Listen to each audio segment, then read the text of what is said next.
Play हो रहा था जो आपकी कोचिंग सेंटर का था। मैंने वो स्टोरी आपके मुंह से कई बार सुनी थी, लेकिन उस दर्द को मैंने महसूस उस तरह से नहीं किया था। वो एक घटना लग रही थी, आप अपनी बता रही थी, लेकिन जब वो वीडियो मैंने देखा तो मैं सिहर गया।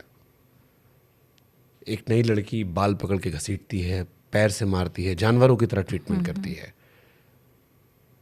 और फिर जब आपके मैं शब्द सुन रहा था कि ये मेरी कोचिंग थी, मेरा सेंटर था, मेरे सेंटर में मुझे पिटाई पड़ी। आपके हस्बैंड बार बार बात को घुमा रहे थे कि उनको सोचना चाहिए कि वो क्यों लड़ गई, और आप कह रहे थे कि ये सोचने वाली बात है कि 5,000 रुपये कमाने वाली मुझ पर ऐसा क्यों कर रही है। और पीछे एक दो लोग काम भी कर रहे हैं, वो भी दिखाई पड़ रहे थे मुझे। आपने कहा आज तक सॉरी नहीं बोला, अब सॉरी बोल दो। उन्होंने कहा एक महिला के तौर पर बुरा लग रहा है, लेकिन मैं सॉरी क्यों बोलूं। उस घटना ने क्या आपकी लाइफ पर असर डाला? क्योंकि तब तक आप शायद अपने कोचिंग सेंटर खोल चुके थे, केडी। सर, उस घटना ने 2 चीज़ें किया मेरे ऊपर। एक तो उस दिन के बाद मैंने सिंदूर लगाना बंद कर दिया। मैंने मान लिया कि he is no more for me, पहली चीज़। दूसरा, डिवोर्स के पहले ही? यस। दूसरा, क्योंकि हम लोग बिहारी हैं सर, हम लोग सिंदूर लगाते हैं।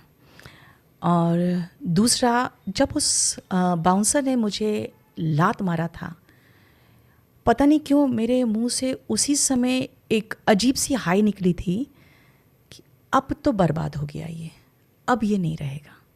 और वो मेरी हाई जो थी उस दिन शायद लग गई, क्योंकि एक बहुत ही फ्लरिशिंग बिजनेस बिल्कुल स्टैंड स्टिल पे आया है।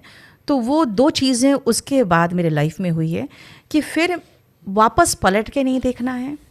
और मेरे मुंह से बद्दुआ निकली थी उस दिन, और मैंने सिंदूर लगाना उसी दिन छोड़ दिया था।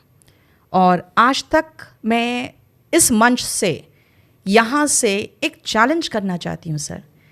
इंडिया में लोग अपनी वाइफ पर हाथ उठाते हैं तो उनको जेल हो जाता है, लेकिन यहाँ पे बाउंसर्स से उन्होंने पिटवाया, जिसका कंप्लेंट मैंने हर जगह किया, लेकिन ना ही कोर्ट ने और ना ही पुलिस ने आज तक कोई एक्शन लिया मेरे हस्बैंड के खिलाफ। क्यों? पैसा बोलता है, आई थिंक।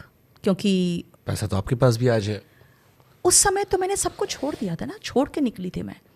मतलब सब लोग मुझे मूर्ख ही कहते हैं कि सब कुछ छोड़ के फिर से शुरुआत करना।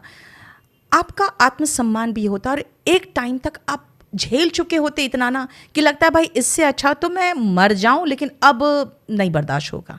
तो इसीलिए लास्ट में मुझे यही महसूस हुआ था कि अब करना है तो अपना कुछ अलग से कर लेंगे। रोज़ रोज़ की